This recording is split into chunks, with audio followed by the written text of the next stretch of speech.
My next guest has worked with the likes of Gerry Dee and Pierce Brosnan. He was also in a rap duo named LunchTime, and he is also DJ. Here he is now, Joel Freckleton, a.k.a. DJ Bangsley. How you doing? Hey, how's it going, man? Good, how are you doing? Good. How you been? I've been great. Awesome. All right, let's get down to business, shall we? Let's do it. All right, so tell me about this DJ Bangsley thing. Well, it started a bit ago. I was working with making beats for LunchTime, basically.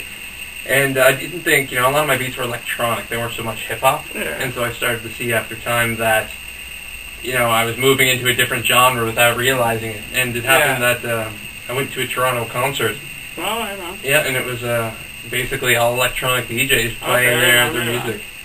And so I realized I could make electronic music. There was a fan base for it, just maybe not in Halifax. Yeah, and so definitely growing bigger and bigger, eh? Exactly. Yeah. And so that's when I started moving from hip hop into electronic, and then after that I wanted to play my own songs with songs people like, so I started DJing.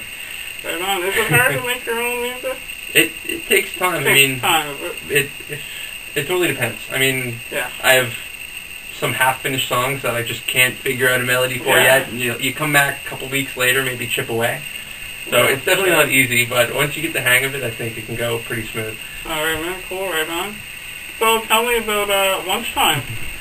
Well, me and Travis, we've been working on music since grade 10. It basically started when high school. We decided we'd go home every lunch and work on hip-hop songs. It started as comedy, so we'd go home and just make up random songs, always at lunchtime. So we just, stuck with the name LunchTime, and over time we Perfect name. Yeah, exactly. And basically over time just moved more into serious, less comedic, but, we still dabble. Yeah. Yeah. Fair enough. So I know you guys have a music video, High School Honey. Yes. Tell me a little bit about that. How's that like? Okay, well, High School Honey, that started out as... That was going to be originally shot in a bar. Yeah, we were thinking, aiming for our age. Since we had got out of high school, we thought, okay, high school days are behind us. Maybe we'll move on to, some older stuff. But it so happened, I couldn't get a bar to let us in. Like, no bars would let us in at the right hours. Yeah, because they wanted to pay for their operating hours or for someone to stay after hours. But I ended up saying, why don't we do it at a school and just make it about high school? We are LunchTime. Yeah. We originated around high school hip-hop. We might as well stick to the theme, right? Right? Yeah, exactly. So I went up to the PA and asked if we could use the school. They said yes, so me and Travis went home that night and started rewriting the song. Yeah. And this was 2 days before I moved to Vancouver. We got that all stopped within 2 days. Yeah. So that was pretty exciting. You were in the video. I was there, yeah. And I've been thinking the whole thing, but you guys were there for quite a while, weren't you? 9 hours. 9 hours. Wow. Yeah. It really shows you how long it takes. Well, that's, 3-minute video, 9 hours, man. Jeez, it can be. Yeah. Usually, actually, on a film set, it'll be 10 pages will take you, basically an hour or so per page. Yeah. Yeah, 12 hours will be 10 pages. So. Yeah, for sure. And I mean, the video is phenomenal, man. Oh, thank you. Really awesome. It's pretty funny, too. Oh, we're hoping to get another one out. I'm waiting for Travis. He's in China right now, it seems. China? Really? Yeah, Wow. I think he's with the missus. I messaged him today. I said, where you at, Travis? He said, he's in China, but he'll get back to me when he gets home. Oh, okay. Okay, man. You guys can check it out on YouTube, High School Honey, LunchTime. So, do you ever, do you see yourself doing music, as an actual career? You know what? That's a great question. Well, in the last year, I haven't done much film. Like, Halifax has been really slow. Yeah. I've been paying off some debt, waiting until I move to either Toronto or Vancouver again. But in the meantime, that's when I started focusing a lot on the music and DJing. And I thought, you know what? I probably could do this as a career. If I had enough songs, had enough following, I could probably maintain, full-time work. But, it's going to be, that's the goal. But I'm chipping away at it for right now. So, yeah, it is. It is in the back of my head. Yeah, that's awesome, man, for sure. So, did you always want to, do something with music or acting when you were younger? No. When I was younger, I don't know what to do. I didn't know. I didn't even think about it. My father was a carpenter. I thought, okay, I'll do carpentry. And wow. Yeah, I went to school for... Yeah, I know. I went to school for carpentry, and wasn't until about grade 9 that I started really getting into acting. It was, I think you might have been in my class, the English class with, we watched like Romeo and Juliet. Okay, yeah. After watching those videos, I said, you know what, I think I'd really like to do this, but I never took drama, I never did anything. It was just kind of like, you know, sort of the moment kind of thing. Just, I'll give it a try. Yeah, and I stuck with it, and it went really well. Really nice, really nice. So, man, I gotta wonder, how was it working with Gerry Dee on the hit show, Mr. D? Man, that was hilarious. I've never been on such like a comedic show where you can just he would improv scenes as we're going. You know, we have our lines, but he would throw new things at you and say, you know, do whatever you want, right? So we got a lot of play, and like even some of my scenes, the improv scenes have made it into the show. You know, you wouldn't even know it flows so smoothly, but improv, like we're doing right now, improv just flows smoothly sometimes, right? Wow. Yeah. It's really good. I love Gerry. He's hilarious. Like all the stuff he's been in, he's just there's like comedic shows and whatnot, man. It's so funny. Yeah. So, I remember the episode with you doing some dancing. Busting with some dancing. Everyone messaged me about that. I can't even the awkward thing is, my girlfriend on the show for that particular episode is an actual dancer. She came second, and so you think you can dance. Pressure. So she's like, "Oh, show me what you can do," and I'm like, "I can't do anything." So I tried to keep up. Tried to keep up the par, but that's funny, man. So and geez, you worked with Pierce Brosnan too. Yeah. That's pretty awesome. That was incredible. Especially, he was my favorite James Bond. Exactly. Like, growing up. I think there's a lot of people. He was really good. Oh, yeah, man. And to be on set with him, that's like a dream come true, right? I know, phenomenal. As an actor, you can't ask for a better setting to be with one of your actors you look up to. Yeah. So that was mind-blowing. Oh, I'd say so. So, you still get nervous during your interviews? Interviews. Auditions. Oh man, you know what I do? I had one yesterday, and just every audition, it's just you don't know what to expect. I mean, I can write my lines 1,000 times with so many different people, but until you get into the audition room and you see some of the competition, and you can kind of hear them, what they're bringing to the table, and how the casting directors are working with them, it can kind of work the nerves up.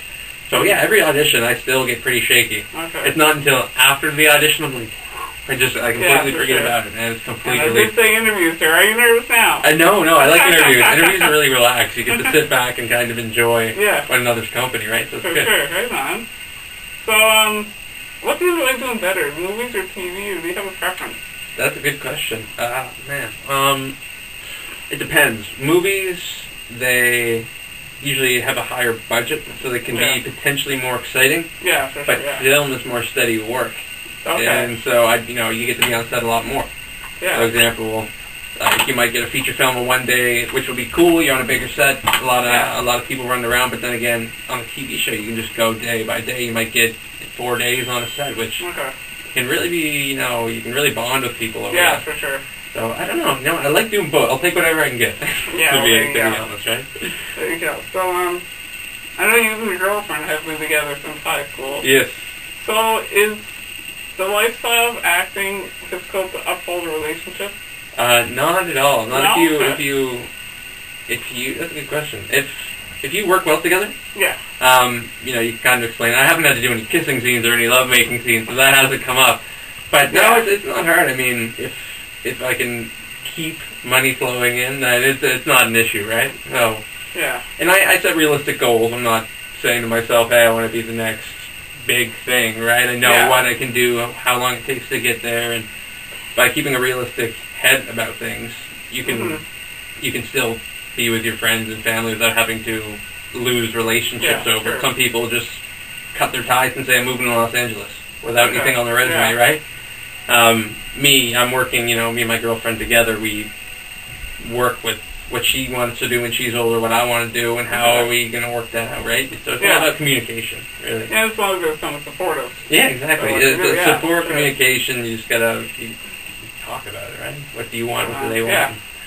Yeah, definitely, all right. That's a great question. Well, thank you. Tell me about some of your recent roles coming up, or I just shot a feature film. It's codenamed AVI right now, the Annapolis Valley Incident. Okay. Which it will change. I don't know when it's going to come out, maybe a year or so. But when it does, it's basically a horror. I don't know what I'm allowed to say about it yet. All I know is there's a couple of us. We're investigating an issue that comes up, something paranormal, perhaps. Maybe it's something not. And while we're investigating, some stuff happens, and that's very broad. I know it's very broad. But I'm not sure I'm allowed to disclose yet. Exactly. But when it comes out, the more I'm allowed to release, I will just pound it out as soon as I can. All right. So what are some of your favorite music artists out there right now? That's a good question. Oh, well, I've moved into a completely different genre. Yeah. So right now, I would say, Zed, Dylan Francis, Freddie Legrand, Afrojack. I mean, a lot of DJs I've been listening to their kind of music, right? Just those guys. So, a lot of techno-y kind of stuff? A lot of techno-electronic house stuff, man. And once you learn that kind of music, to build a 7-minute song, it's so easy to build a 3-minute hip-hop one if you wanted, because you have to put so much into a house or a trance beat, because you're telling a story to people, usually without lyrics, right? So, I mean... Interesting way to put it, Well, it is. Sure, and so, that's why it takes so long. Like a hip-hop beat, I could probably whip together now in probably a day, and just be okay, here's simple drums, and then it's usually a 1, 2, 1, 2, 3 setup, right? But for a trance song, you got 7 minutes to fill. That's a lot of time, and to keep people interested, you got to change something every second. There's got to be something going on. 15 seconds usually. You're a new instrument, a new sweep, a new change, a new percussion line, right? There's a lot going on. If you want to get a good party going, exactly. It's a good way to go. It is a good way to go. Everybody moving, for sure. Well, there's a Tight and Bright party going on tomorrow at the Argyle. And, if the rooftop patio is open, I might be spinning. There's a slight chance, so I'm hoping. I got my T-shirts made today. That's awesome. Yeah. Good stuff. Wow. So here's hoping that goes through. Yeah. I'm sure you'll do fine. I hope so. I've done a few parties. Definitely take your music, man. Oh, yeah. Thank you. No problem. So, before we go here, I know you must still be good at rapping. Can we get a little, All right, let's see. Something here? If the beat going, you do this? All right, let's do it. All right. A little freestyle here about this. Okay. Maybe let's interview or something. Let's do it. All right. Sitting in a room, 2 dudes interviews. We're just going telling you about the news that's going on with us. Yeah, it's all cool stuff. We're just kind of flowing and going with it. So take a minute, think about it. Me and Cody gonna just talk about it for a bit. I don't know what I'm saying. I'm just spitting shit just quickly off the top of my head. Aha! Cool. That's a wrap. Have a good one, That is a wrap. Have a good one. Thanks for having me, man. I really appreciate it. That's awesome. All right.